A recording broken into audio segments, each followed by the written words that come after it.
Hi VC, Dale, Gatefold 33 back with another video. This is going to be my August 2023 Lost in the Collection video. So I've been doing this for quite a while now. So I've gone back and revisited 10 albums that have been languishing on the shelves for a long time, 5 years or more, to reacquaint myself with them. So August, I did well actually and picked up, probably got 3 or 4 records into it in the first few days of August, and then, as I said in my last video, kind of various things have happened that I've not had much listening time, and so I had to cram in the last 3 records. I had some time on Friday. I played the last 3 albums on Friday. So so the first one, I'm trying to think, what did I actually think of that? So luckily I've got some notes in front of me, so I'll have to refer to the notes, although we'll see how good those notes are. So let's get on with it, so I'll show them in the order that I played the records. So the first one I went back to was this, so quite a fairly obscure album. This is to Austra, a 1970 UK band album, and this is a reissue, obviously 1970 kind of folk pop, bit of psych, not much psych, band, quite a kind of sought after and rare. And this is a reissue that comes with all sorts of paraphernalia, telling you about the artists. They were from Wakefield, or certainly had a recording studio / house that they lived in Wakefield.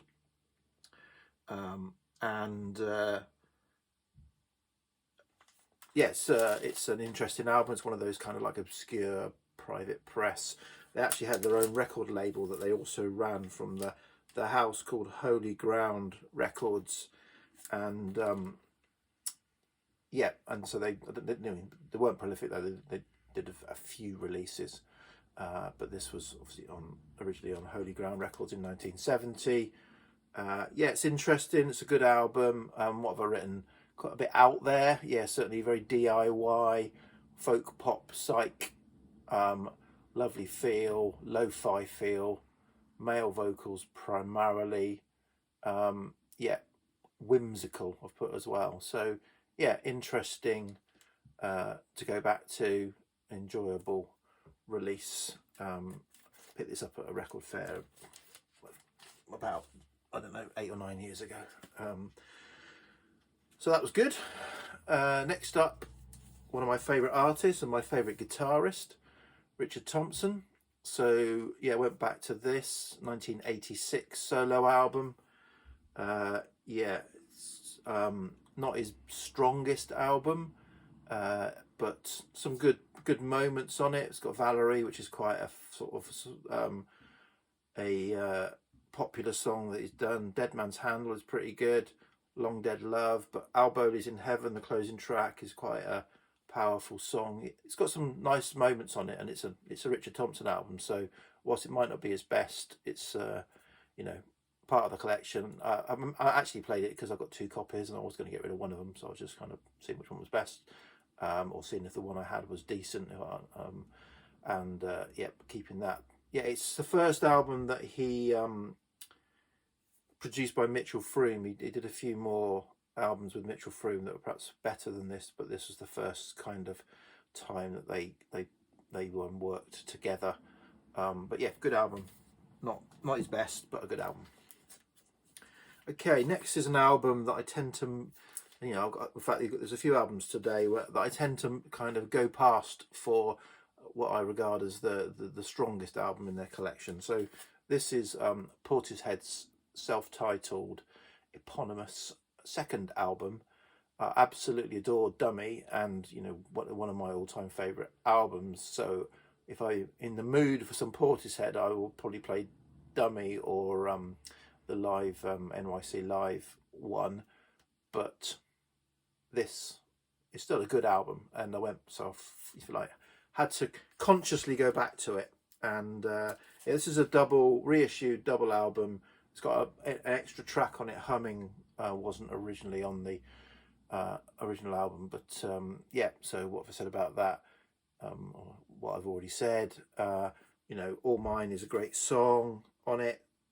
Only You is a fantastic song, probably the standout song on this. It's probably a bit more abrasive than Dummy, less kind of trip hoppy, a bit more abrasive, a bit more produced, very atmospheric, quite dark. And yeah, as I said, it's got humming, which is kind of like a bonus track, although it's in the middle. Yeah, good to go back to that, and strong album. Okay, next up, and I think I featured this artist not long ago, certainly this year I featured this artist in a Lost in the Collection. This is Arthur Verakai, Brazilian artist, sort of arranger and writer and producer. And this album is Encore, which was an album he brought out, originally came out only on CD in 2007. So I featured a reissue of his 1972 album. This is a beautifully arranged, beautifully lush Brazilian pop album. This is much the same. You couldn't tell that this was done, you know, in 2007 compared to the other one in 72. Lovely feel to this. So this was the first time it was released on vinyl in 2017. I picked this up, I think, from a review that I read. Maybe even picked this up before I picked up the debut. I'm not quite sure. Lovely album. Well, maybe I got them about the same time. I think one inspired the other. Yeah, so it features, as it says there, featuring Azimuth and a number of guest vocalists, male and female. Lovely feel to it. I say lovely Brazilian pop album, and highly recommended if you can find a copy. But we're not next. Okay, and this one again, a bit like Portishead, is an album that I wouldn't choose first to play by this album, so I had to consciously go back to it. And this is Dead Can Dance, Spirit Chaser. So I picked up probably 5 or 6 Dead Can Dance albums, kind of all very close together, because they had a reissue campaign a few years ago, and this was the one I think I was least impressed by. I think it's the ones that come before this, in between their debut and this, I think are all stronger. But it's a good album. This has kind of got more of a, more produced, perhaps more of an upbeat, less darkly gothic, a bit more of an uplifting feel to it, potentially. And certainly the sort of, it's a very much got an African, Indian, Eastern feel to the music that's on here. So it doesn't quite land as strongly with me as the previous albums did, but some fantastic moments. And it's all beautiful. You can just sit and listen to this, and it's beautiful. It's got the song Indus is kind of,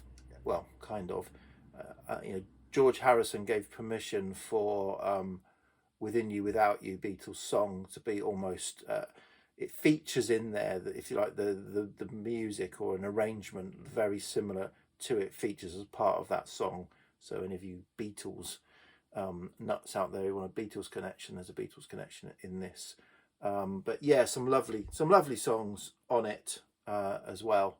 So yeah, I think Whole of the Last Side is fantastic. I think it is one track. But yeah, lovely moments. Okay, this one is jazz. Jimmy Smith, Midnight Special. This is a Japanese early 80s press. Lovely album, lovely sound. And this is a great album, really good feel to this. So Jimmy Smith, as it says on here, doesn't it? The incredible Jimmy Smith, you know, on organ. This also features Stanley Turrentine, Kenny Burrell, and Donald Bailey. So having Jimmy Smith on organ, Stanley Turrentine on tenor sax, and Kenny Burrell on guitar, you've got some, you know, potential there for some nice tunes going on, some nice music going on, and it certainly is. I was surprised this is 1961. I was surprised it feels a bit more mid-60s kind of funky bop jazz. So yeah, it felt a bit later, but it's certainly a very strong Jimmy Smith album, and he was very prolific. Put out a lot of albums, but that's one of his good ones, his better ones. So just turn the page. Next up is this album, Sir Robin and the Longbowmen. That's what they're called, isn't it? They signed the plastic sleeve that it's in, which was weird, so I'm not going to keep it. I think it's Sir Robin and the Longbowmen. Interesting, he doesn't say anywhere who the artist is. Sir Robin and the Longbowmen. Yeah, I was just checking it wasn't Longboatman. Yeah, they're German. I think they're German. This is, what is it? I've spent so long telling you who it is. What is it? It's trippy sitar, guitar, sort of Sykes bass, garage, surf style music, blend of all of that, different tracks, kind of heavier or lighter on some of those. So yeah, a nice kind of neo psych album, and really enjoyable. So the only thing that I think slightly lets it down is the voice, the vocals, the male vocals. They're German. I don't know if I said. I think they're a German band. Yeah, I'm not that keen on his voice. It's okay. It's just not strong. So I prefer, I'd almost prefer if it was an instrumental album, because there are some instrumental tracks and some long instrumental passages. But yeah, the vocals are okay. Let's say they're not offensive. They're just okay. I've made them sound worse than they are. Okay, so next is the three that were kind of I played on Friday, and I think I've said before, on my phone I use the calendar app with repeating events, and I've put in there hundreds probably of my favourite artists, their birthdays, the day they passed away if they're dead, and some of the release dates of some of their most iconic albums, or some of my favourite albums, and I have them on a kind of annual repeating alert. So every morning at 9 o'clock I might get a ping that tells me such and such was born, or such and such an album was released, and I add to this. And on Friday I got a ping at 9 o'clock, and it said on Friday Miles Davis was born, Elvis Costello was born, and Stuart Murdoch from Belle Sebastian was born. So I thought, I'm looking for 3 records to complete the 10. Let's go back and look at my spreadsheet and see if there's any albums by those 3 artists that I haven't played for a long time. And there was one for each of them. So that kind of that decided what were going to be my last 3 Lost in the Collection albums for this month. So first up, I played Belle Sebastian, their debut album Tiger Milk. So again, this is an album that I might pass by, because I will typically reach for the Boy with the Arrow Strap if I'm thinking about playing to Belle Sebastian, or if you're feeling sinister, or maybe move a little bit later. And so I haven't played this for a long time, and I always think of it as being the sparse, very sparse, almost folky, almost like their Pink Moon, if you like, not necessarily with the same level of melancholy. But it was more produced than I remembered, and it's still, I think the mix, it's got quite a lo-fi or kind of, if you like, finding their feet with the mix of it, but it's certainly got more going on than I remembered, and I enjoyed it a lot more than I remembered, and it shot up in its kind of score to a strong 8 from, I think it was a 7 when I kind of played it. It's now a strong 8. Virgin on a 9. So yeah, lovely opener. The State I Am In, We Rule the School is beautiful. I Could Be Dreaming is a kind of trippy opener to side 2, but We Rule the School is just a fantastic song, my favourite song on the album. But yeah, lovely, and lots of kind of different types of instrumentation going on. To say, I thought this was a very sparse folky album, but there's lots of different, there's saxophones and all sorts of feature, horns even feature at times in this. So yeah, good to go back to it and say went up in my estimation. Next was Elvis Costello. So I had a look at my Elvis Costello records in my collection and found one that I haven't played for a long time, and that is Get Happy. So this is, as it says there, 20 great hits. So yeah, this is supposedly his Elvis Costello's soul Motown Stax album. I think I hear it with the music and arrangements. Certainly there's some kind of Booker T organ going on in places, but I still don't feel Elvis Costello. I don't listen to the singing and think, oh yeah, that's a soul song. I still feels like an Elvis Costello song. He's still got some edge, and some of the lyrics, he's still trying to he's still a bit angry on this album, even though it's badged as his soul. But it is, and I think frenetic. 20 songs in 40 odd minutes or whatever. It is frenetic, and it goes for it, and so I'd say it's pop indie soul, if that's a thing, rather than Motown or Stax soul to my ears. But it's got some great singles on it. I Can't Stand Up for Falling Down, and High Fidelity, New Amsterdam. Those are, I think, certainly some of the songs on singles on there. But for me, it's got two of my favourite non-single Elvis Costello tracks on it, and that is Possession and Clown Time Is Over. And Clown Time Is Over, he's up there with my all-time favourite Elvis Costello songs. So yeah, this is a really enjoyable, Fast and Furious album, and a lot of really strong songs crammed into it. So good to go back to. And then finally, Miles Davis. And this is an album that I've struggled with because I feel like it should be the sweet spot of Miles Davis for me in what it's trying to achieve, but it's never quite hit that sweet spot.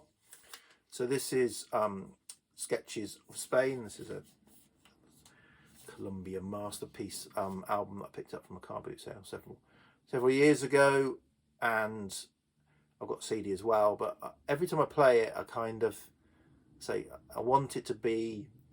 To me, it's not better than Kind of Blue or In a Silent Way. In fact, In a Silent Way, I think is probably my favourite. But I'm not, I haven't got an extensive Miles Davis catalogue, so I'm scratching the surface of what I know about Miles Davis. But this one, it should be summery and relaxing and light and accessible, and but I don't know. Side A, definitely. I love side A, but side B kind of, I don't know, seems to meander a bit and seems to be a bit more classical than jazz, and not the best classical in the world. It's good. It just, for me, it just kind of, meanders a bit, and so I'm probably overly disappointed or excessively disappointed because I want it to be an album that I love more than I actually do. But still a great album, and as I say, it's great side A. So there you go. That's 10 records for August 2023. I must come back with a finds video maybe this week. Cheers VC, thanks, bye.